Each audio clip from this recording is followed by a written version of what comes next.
Well, welcome everybody to the Legacy Lounge. I'm Lady JB, your host and extraordinaire sharer of today. We're going to be talking about legacy. We're so glad to have you here, and thank you for joining us, because you know what we do at the Legacy Lounge. Well, we meet legacy makers, we talk to legends, and we discuss what does it mean to create a legacy, and why are we doing that? Why is legacy important? Well, the truth be told, we all are really legacy makers. We have the ability to create a legacy, to touch lives, to inspire others, to make sure that we are leaving behind something that is going to inspire, encourage people as we move through our lives and their lives.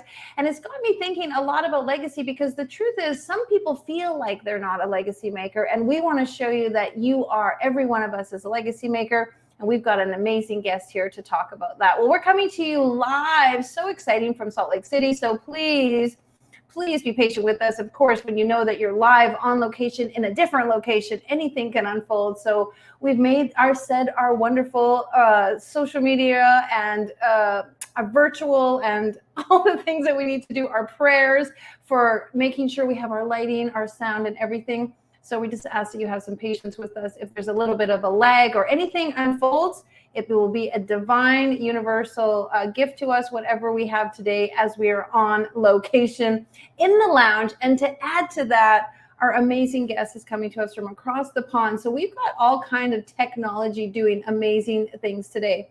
But why are we here? We're talking about legacy. We're talking about the reason why many of us are thinking about legacy is because humanity is at a place where things are changing exponentially and people are stepping forward. People who never before are getting so concerned with and really passionate about making it their purpose and their mission, that legacy and leaving a legacy, thinking about countries, thinking about generations, thinking about centuries to come. Everyone is starting to move in that direction through natural fuel, through education, through new technology, through ways of communication, through transportation. We are now more than ever thinking about how we can co-create, coexist, and cohabitate on the planet in a way that we all are actually commingled. We are actually somewhat codependent on each other for food and resources and all kinds of things. Therefore, we need to be caring about legacy and caring about how our impact impacts others. All right, well, let's meet our fabulous guest, who I love to chat with so much. This conversation is going to be fabulous, so don't go anywhere. You're going to love to hear from our incredible guest. Doug Gordon is a 5-time award-winning CEO, international speaker, coach, consultant, and healer. He's an international best-selling author with his new book, Charge Yourself Up for Success. His awards include International CEO of the Year, Global Man of the Year for his humanitarian work in the field of mental health, an International Healer of the Year, Global Goodwill Ambassador for Dublin, and an award for the keynote at the Institute for Directors Global Convention. Doug has a ton of awards. He's an incredible, impactful change maker. He's a legend in his very own way. He's a legacy maker, and he's here today to share with each and every one of us. Welcome to the show. Come on in. Hello. How are you doing? Doing great. Thank you so much. Just loving the life of on location, loving Zoom, and loving that we can talk around the globe, reach out to 6 million homes, connect with people, and talk about legacy. So thank you so much for being here. I know it's late for you, so I just appreciate your devotion and dedication. We will be kind to you. We won't make you put up too much brain power since it's late for you. But let me welcome you to the show in a way of saying, I truly feel that you are making legacy. You are a legend in impact. You are touching lives. And I always ask my guests right out of the gate, what does legacy mean to you? Well, legacy for me is about really connecting to your heart self rather than your head self. Because I think a lot of us, when we start off as children, we follow our parents or our preachers or our teachers or the people around us. And sometimes because of our head self, we get down the wrong route, we follow the wrong path and everything like that. So my legacy is to try and touch as many hearts as possible to help and guide those people to connect to their own hearts, to follow their true path, whatever that might be in life. And I think if we can all do that, we'll live through a higher state of consciousness where we're working together to the greater cause of the overall collective humanity rather than just our own selves. You know, it's so great because someone has sent me in an email and said, you know, legacy, I can't build a school. I can't build a university. I can't have a hospital wing in my name. That's, you know, not really, I don't have the ability to create legacy that way. And I love what you just said, because legacy isn't really necessarily about building a school or a hospital or bricks or, you know, a thing in that regard. I feel like legacy and what you just said is about feeling, it's about impact, it's about memory, it's about this ability to touch lives in a very different way. Can you talk a little bit about the idea that it isn't a thing, it isn't a structure, it isn't a name on a plaque? Yeah, well, as I said, if you can get it, when you're talking about a name on a plaque or something like that, that's really coming from ego. And, you know, the most successful people sometimes are the ones that are the most humble and the ones that don't leave anything in terms of an imprint other than actual imprinting and impacting people's lives. And I think really we all want to be happy in life, but we all understand that there are going to be ups and downs, you know, darkness and light. And if we can help people to be able to reframe those dark times into learnings, into turning their messes into messages or their tragedies into triumphs and such, it can make life so much more interesting. And I truly believe that, having had a near-death experience, I truly believe that we come down to this planet to learn, to grow, to evolve, to become better versions of ourselves, and then turn our learnings to help humanity and help others to be able to go through those same experiences, maybe in a slightly easier fashion as well, so they can enjoy life and experience this physicality of life that we have in a slightly better way. So we all have different stories. You can learn from absolutely everybody. There's no one who's an absolute guru out there. Everybody has their own story. Everybody has their own journey, and everybody has their own path. So if we can just tell our stories and tell our learnings to help other people in some way or form, then we're leaving a legacy. Because I truly believe that the legacy really is about love. And I always say love's an acronym for lots of vibrant energy. And love can be just leaving a legacy of giving as many kisses, as many hugs, as many kind words in your lifetime, to touch as many hearts and leave the ripple effect of that that goes on from the people that they touch and they touch and they touch. I'm going to write that down, lots of vibrant energy, because I know you said it before and it's so good. It's so wonderful. Lots of vibrant energy. Do you think there's qualities that legacy makers have that are synonymous of them? I think a lot of legacy members, in some way or form, go through some crap in life to wake themselves up in some way or form. Because, like, I did 1,000 hours more actually now, probably about 2,000 hours during the pandemic and since, in terms of mental wellness work, for no other reason, just to help people, just coming from my heart to make love. And, you know, in terms of that, I didn't do that for accolades. I didn't do that to try and get any recognition. I did it to help others because I'd been through a lot of crap myself and I would have loved help. So the fact that I've gone through those experiences, whether it be 2 operations that went wrong, a marriage breakdown, 3 years of chronic pain where I was waking up 10 times the night like I was being punched in the stomach, then a near-death experience and many other things as well. Like, when I go through those, at the time when I was wrapped up in the emotion, the commotion, it seemed terrible. But now when I look back at it as the observer, I realize it was some of the best things that ever happened to me in life, because it made me really realize what life is really about and to really appreciate with gratitude what everything that life is. And life isn't just about making money, because when you're 94 years of age looking back at your life, you're not going to look back at how much money you've had. You're going to look back at how many hearts you've touched. And I think that's the real thing in life. You know, it's not really building a building or building a plaque. It's the energy that we have in terms of touching other people's hearts and their lives as well. You kind of listed those things a little bit cavalier, like I've been through this near-death experience, chronic pain, and you listed them because you're not living in them. They don't define you. They help to refine you, which I love to say, but they don't define you. You're not living in the past. You're not allowing them to decide who you are. You're using them to propel you forward. And I know you quickly speak to them because the truth is you're over them. Can I say that correctly? You're through them. You're on the other side of them. You're using them to lift you up the ladder, not pull you down into the pit. Oh, 100%. And I think what a lot of people sometimes do is that they live in the past and they use the identity of the past and the identity of the things that happened to them in terms of being a victim and holding on to those to create attention towards themselves. And I have to put my hands up. I did that a little bit. But it was only really when I worked on my own emotional intelligence in terms of my awareness and understanding that these were things that happened for me rather than to me, that really changed my perspective about it. And I think, we're all going to get tough people in our lives that come into our lives in some way or form to test us.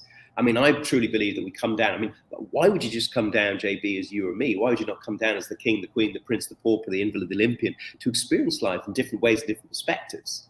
And if you are going through a tough time in life, maybe you should pat yourself on the back, because maybe you've played this game of life so often that you're testing yourself to the ultimate, like a PlayStation game, to see if you can still get through all the crap and come out the other side still as that best version of you and turn your mess into a message and give it meaning. So that's where I always try and reframe is when you get somebody that's really tough in your life, instead of getting wrapped up and embedded in that energy and getting embedded in their energy, is to take separateness to bring togetherness, or actually take yourself outside of the situation and look down as the observer and ask yourself, what's reflecting back here? What am I learning here? How can I grow from this? And maybe even help someone else from the experience of this interaction as well. Yeah, I really lovingly call you, a consciousness guru. You have so much ability to understand that mindset, belief system, how people are looking down at their situation. And I like to feel that there is the ability to reframe. We can assign new meanings to things that have happened to us and put them in what you said, the silver lining, that was the best thing that ever happened to you. Can you share some fabulous mindset hacks, some golden nuggets that you often use? Because you have so many wonderful ways that I've witnessed and watched you talk about how to just shift the perspective. And it happens very, very quickly. It's not something that we have to prolong and be arduous about. You have some really great suggestions on how people can shift right now and step into that legacy mindset. Yeah, so my viewpoint is to gamify life slightly. So it's something I give to kids, but it also works for adults as well, is I truly believe that you come into this world as a being of love and light. And for the first few years of your life as a baby, and then maybe a little toddler and an infant up until maybe the age of 5, all you think of is fun, food, and maybe going to the toilet. So based on that premise, the things that actually, in terms of negative thoughts that come into us, is from our brothers and sisters, cousins and mothers and fathers taking our toys away, telling us to go to bed and all that kind of stuff. So it's almost like you can reframe all those negative thoughts, those negative interactions coming from outside of you. So you can almost put yourself in the position of thinking, actually, the only thing that I really should be thinking of, and that's my true self, is positivity and love. So based on that, when you get a negative thought, reframe the negative thought like almost like a ghost. Like say if we take Harry Potter, for example, if I'm sure some people have seen Harry Potter, they have these ghosts that are called dementias. So imagine a negative thought is like a dementia. And when you get that negative thought coming into your head, imagine yourself as someone like, Luke Skywalker of Star Wars. And you say, negative thought or dementia, I'm a being of light. I don't get negative thoughts. So if you're here, you're obviously coming to me because you know my channel is up to the light and you want to go there. So I'm going to send you up there with love.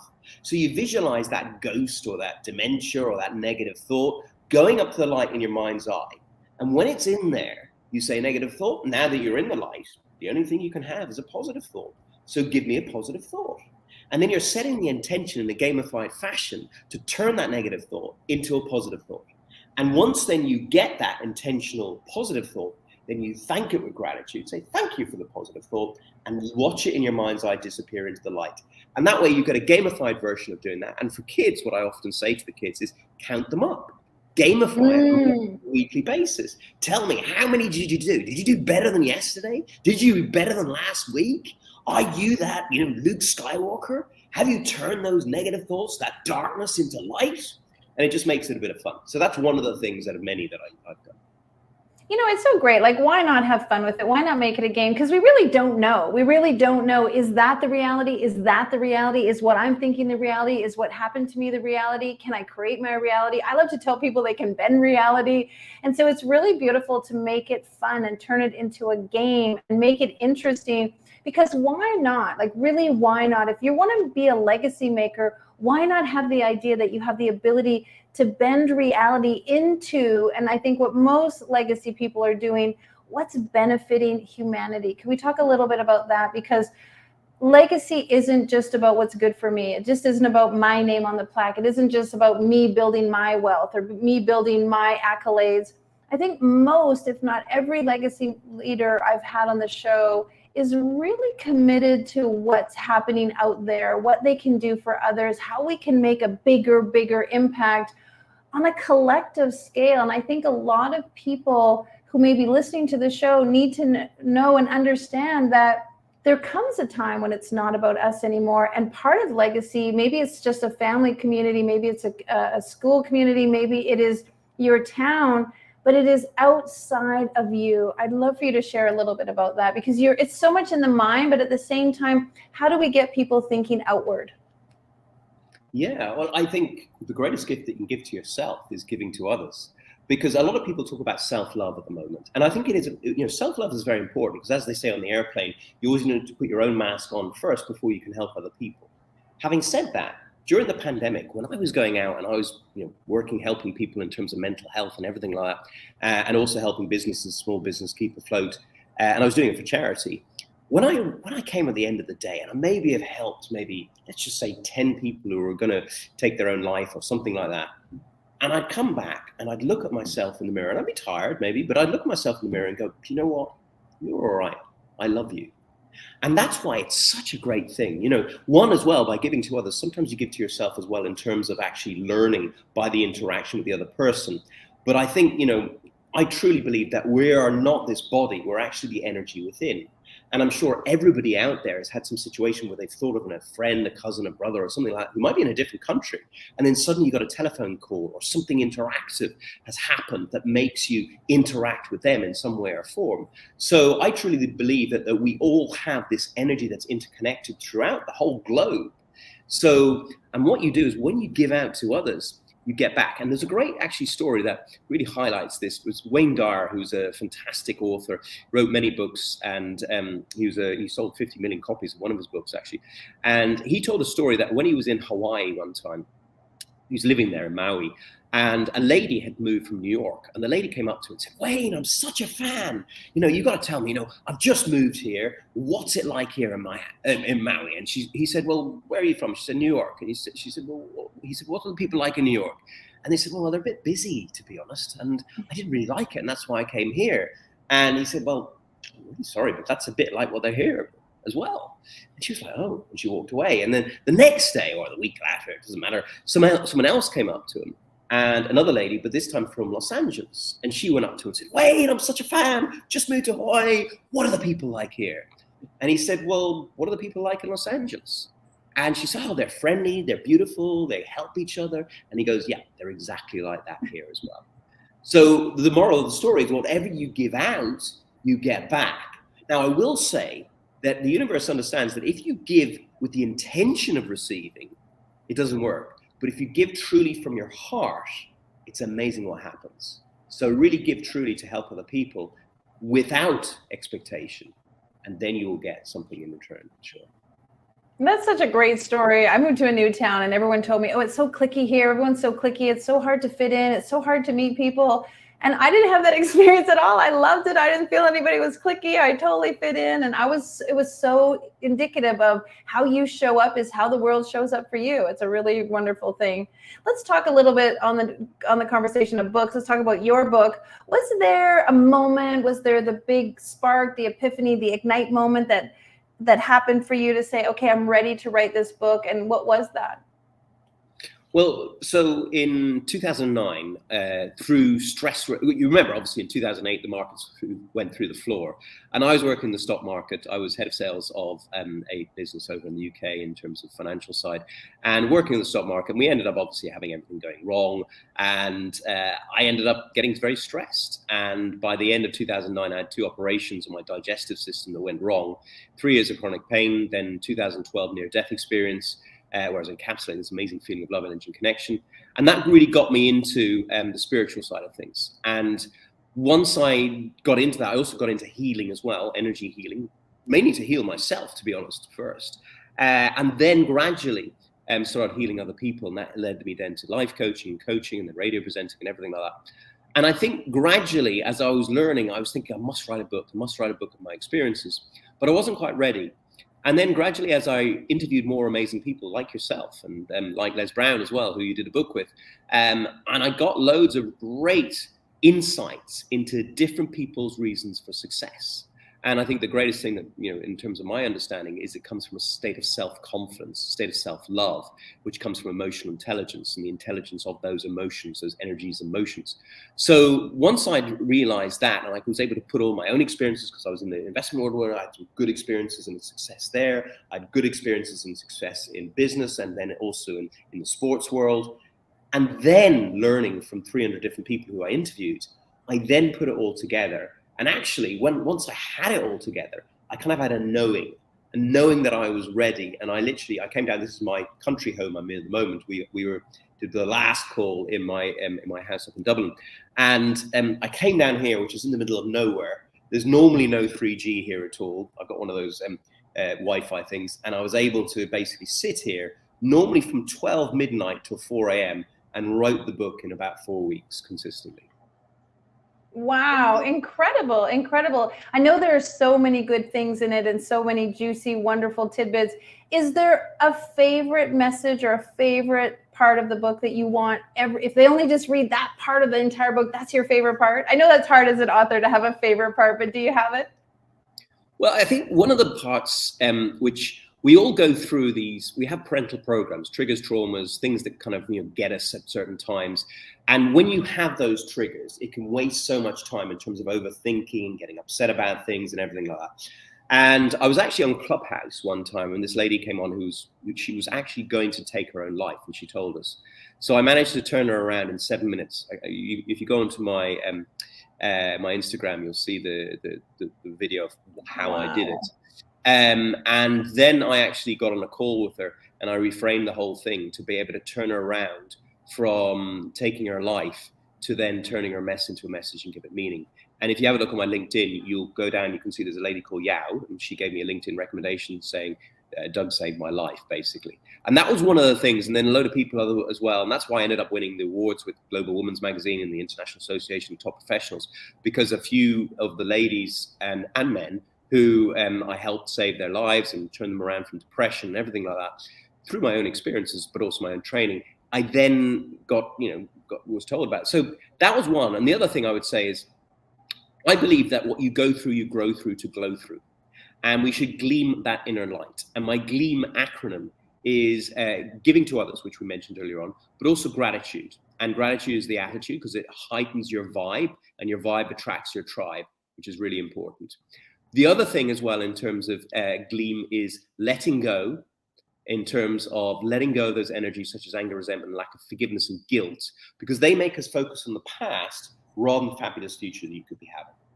E is for energy, which is obviously, gleaming that amazing energy in terms of the spiritual, mental, emotional, and physical, which are all intertwined. And if you work on one, when the physical is the easiest, it helps others as well.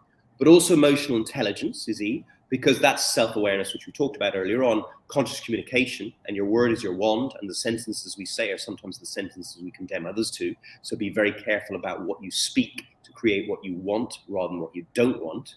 And also empathy and compassion, finding your state of motivation or inspiration, and also having that self-regulation and creating win-win in the interactions of life. And then A is authenticity, in terms of creating trust, being you. And then M is that meaning, that purpose. Find your definite purpose in life, whatever that is, by looking at what do you love doing, what are you good at doing, in terms of gifted at doing, and what can you add value to people in some way or form. And once you know that, find a match and go out there and do it. And you'll live from a place of loving what you do, loving what the people you work with, and loving the clients you serve, which is where we go back to lots of vibrant energy. I love it. And you know what? I can't wait to get my autographed copy, because I'm going to read it. I'm going to read it cover to cover. So many of the things you shared just resonate with me. I appreciate, I so adore. Folks, we're going to put up on the screen where you can find out more about Doug. Of course, get a copy of his book. Really be dialed into the things that he has to teach. He's an incredible teacher, coach, trainer, speaker, author, and legacy maker. And I'd love for you to reach out to him. Now, here's the fun thing. Doug's going to stick around with us for another hour. He's going to jump into our backstage area. And of course, we want to invite you all to come backstage. If you'd like to be a part of that secret backstage, please go to legacylounge.life. You can sign up there and get a pass to our backstage arena, where Doug's going to be pouring in more training, more juicy goodness, more amazing things to help you with your business, your brand, your speaking, your teaching, your mindset, your coaching, your healing. He's going to give it all to us for the next hour. So we'd love to have you join us over in the lounge. Doug, I really love that you are a learner, not just a legacy maker, but you're a learner, you're a student. You took trials and tribulations in your life and you wanted to learn from them. You wanted to gain knowledge. You wanted to gather wisdom. Can you speak a little bit about that? Because there's such a beautiful humbleness to you, and also an insatiable curiosity and a wantingness and a learningness. And I think a lot of people can gain value from that. Oh, 100%. Like, one of my friends in the speaking world always says, you learn to earn. And, life is about learning. I mean, people sometimes come out of university and they think they're never going to learn anything else. Well, I went to university to degree and master's, but then ever since then, I've been wanting to learn about personal development, about philosophy, about psychology, about human behavior, to try and understand, to make my relationships the best they can. I went through a divorce, 15 years marriage, and then went through divorce. And, I have to take responsibility for that, because too many times people point the finger at other people and forget there's three pointing back at them. And the only person that you can truly change is your own self.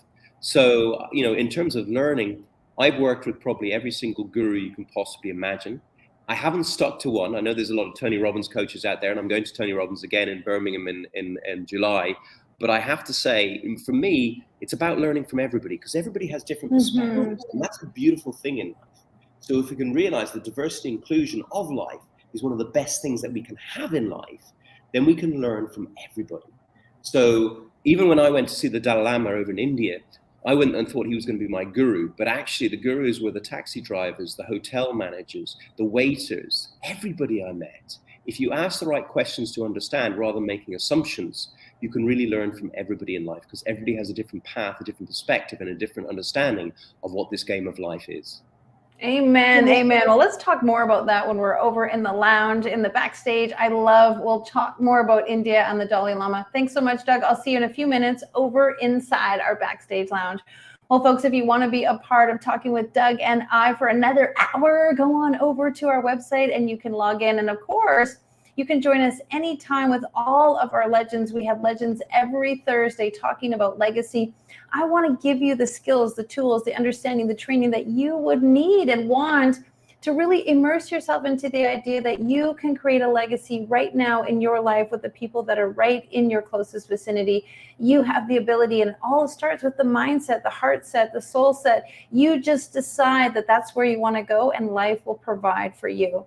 Well, we'd love for you to be a part of everything we do at the Legacy Lounge. So please, once again, go to our website and find out what we're up to. And of course, wherever you are in the world, decide that you are going to make an impact, that you are going to use love to create vibrant energy. We bless you, and we'll see you next week. Now, more than ever, we need to come together to connect with one another.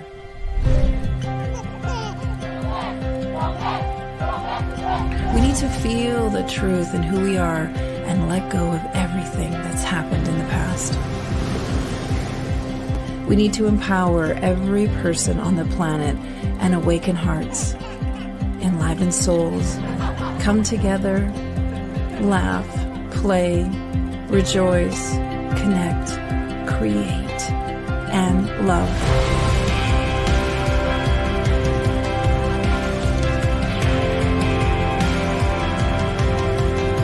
It's time to ignite humanity. We want you to be a part of something that will impact the future for everyone. We want you to tell your story, share your Ignite moment, show people who you truly are. Be a part of igniting humanity and making a difference in the world and all of our futures.